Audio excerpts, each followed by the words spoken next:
So you're about to send out an employee engagement survey in hopes that you will understand more about your team and learn about potential solutions to challenges and obstacles that your employees are facing on a day-to-day basis. And using that information to put together a program that's going to improve all of the things that every employee said. I get it.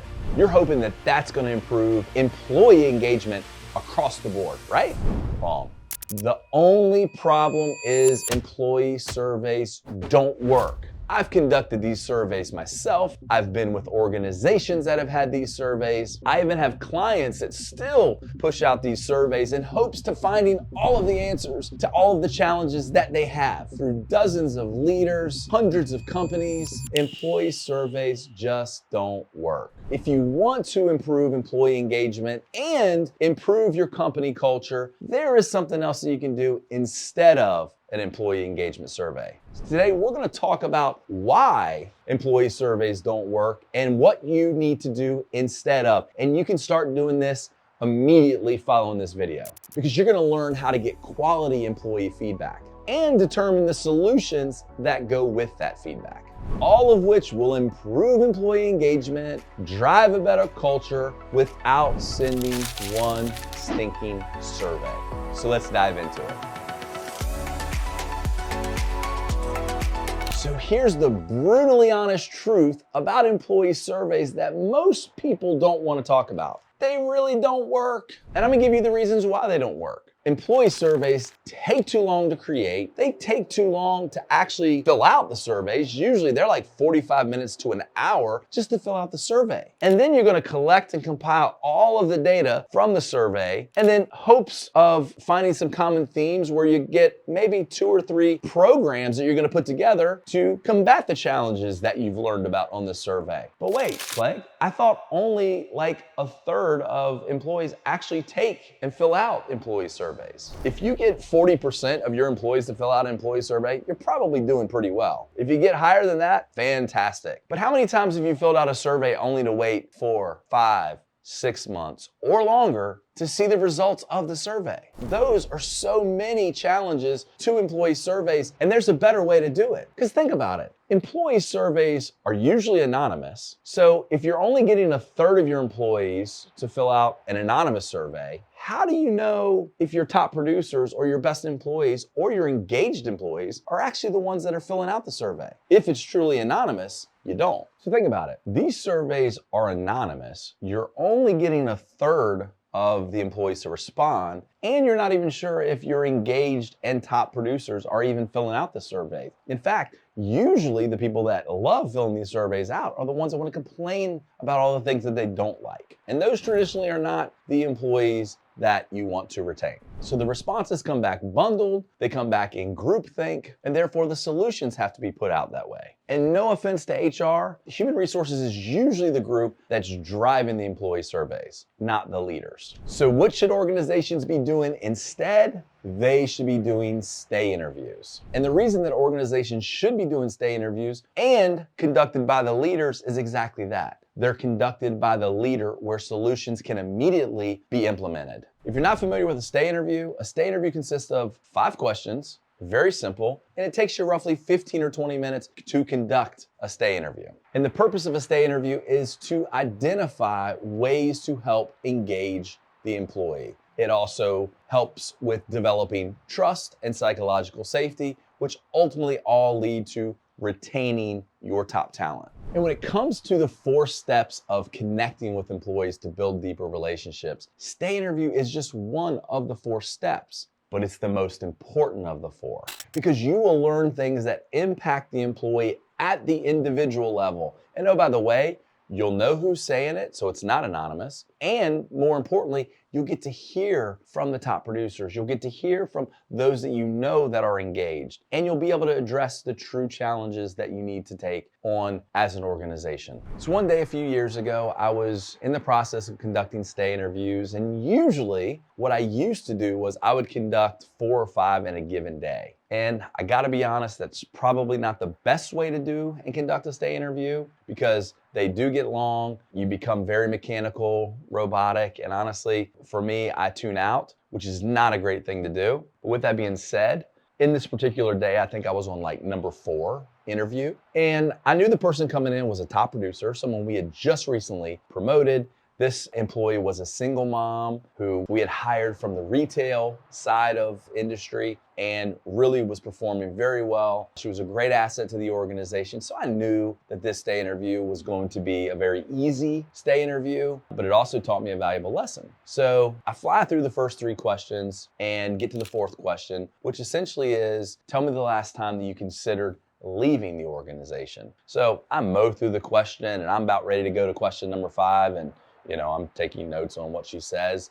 And her response to me blew me away. Her response was, Clegg, I'm sorry, I'm actively considering leaving the organization today. I can't even tell you how I felt in that moment. My heart stopped, my stomach was in my throat. It was terrible. And I'm sure she saw that on my face. And she apologized again. She's like, I'm so sorry, I'm so happy and you guys have done so much for me. And I just looked at her, I was like, what's going on? I don't understand. Like, you have another job? Is something like, what, like, help me understand, please. And I could tell she was pretty emotional about this. And what she said was, she goes, look, there's some things that have been going on that, I was just embarrassed to talk about. And you have to understand that in her role, she was actually promoted into a client-facing role. And so in that role, obviously she was responsible for taking care of our organization's clients and customers. And she said, Clegg, I've been working hard to, save money and pay off debt and do all the things that young employees have to do. And she said, unfortunately, I just can't really afford client-facing clothes. The clothes that I have just aren't professional enough to be out in front of clients. And I was just too embarrassed to tell you guys. And I just thought it would be easier just to quit and go back to my old job and doing the things that I used to do. And I'm not gonna lie, there was a small bit of relief at that moment, because my immediate response to her was, so if we can help you fix this, will you stay? And, emotionally, she said, yeah, of course I would. What are your thoughts? And so ultimately we decided immediately that we would get her a $1,500 Stitch Fix subscription, and she could go pick whatever clothes she wanted and then be ready to go. And so when you think about it, it was such a minimal cost to the organization. And this was several years ago now. And the employee is still in her role. She's still kicking butt. She is a highly valued employee, and really, honestly, she's a great human being who's doing very well for her family. So if you think about the cost of $1,500 versus, even selfishly from an organization standpoint, the revenue produced over a period of years, you're talking about thousands, hundreds of thousands, and potentially even millions to retain a valuable employee like that. And I know if I would not have conducted that stay interview, I would have not discovered that. And chances are we would have lost such a valued employee. I strongly, strongly urge you to drop the employee surveys and start conducting stay interviews, and start conducting them right now, because they're very simple and easy to do. I've learned more about my employees and the challenges that they've had in their personal lives, in their professional lives, health-wise. Things that are often very uncomfortable to talk about. But you have to understand, employees bring their entire selves to work today. It's not like it was 20 or 30 years ago, where likely our parents worked at 1, maybe 2 places, got a gold watch, retired, and that was it. Those days are over. Those days are never coming back. So a stay interview is a great way to retain your top talent. If you're having great successes with employee surveys, don't stop doing them. Certainly, keep doing them, but implement stay interviews alongside of it. I promise you, it will be better served in your organizations by doing that. Remember, you're getting groupthink in employee surveys, and you're getting programs that are delivered to an organization based on only a small sample size of employees. Even if it's greater than a third, even if you only get half, what are the other half saying? So conduct stay interviews, do them regularly, at least twice a year. I promise,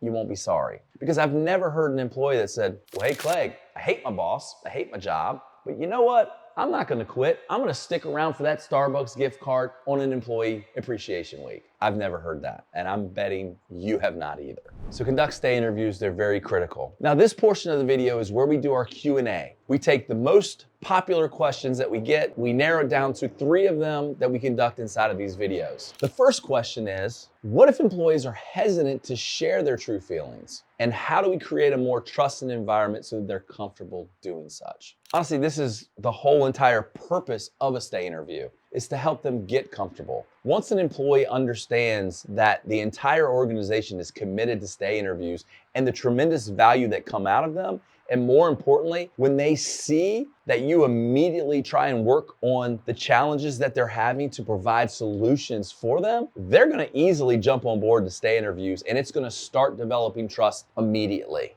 Now, don't be surprised if the first time you do stay interviews, you're not finding tremendous information. That's okay. It can take time, but you're gonna learn at least one or two things that you did not know going into these stay interviews. That I commit to, and I promise. And remember, stay interviews is just one of the 4 steps of connecting with employees to develop deeper relationships.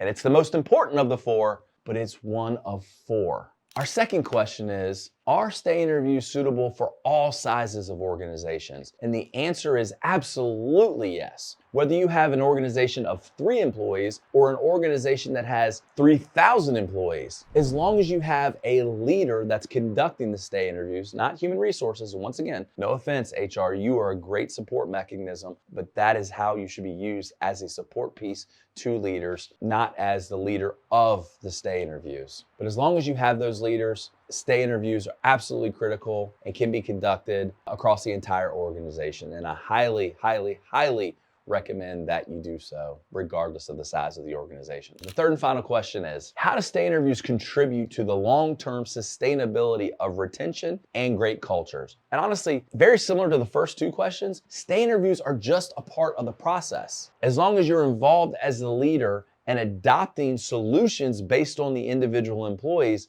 it's highly sustainable. In fact, employees will be looking forward to the stay interviews. As you get used to doing stay interviews, it now opens up the feedback loop for employees to not wait until they get a stay interview to talk to you about things in your one-on-one or in your skip level meetings or in your breaking bread meetings, which are the other 3 meetings that drive connection to build deeper relationships with your employees. And remember, the story that I told you, it only costs the company $1,500 to help retain this employee who's tremendously valuable to the organization. So isn't that a minimal cost for high retention and to drive great culture? I think so.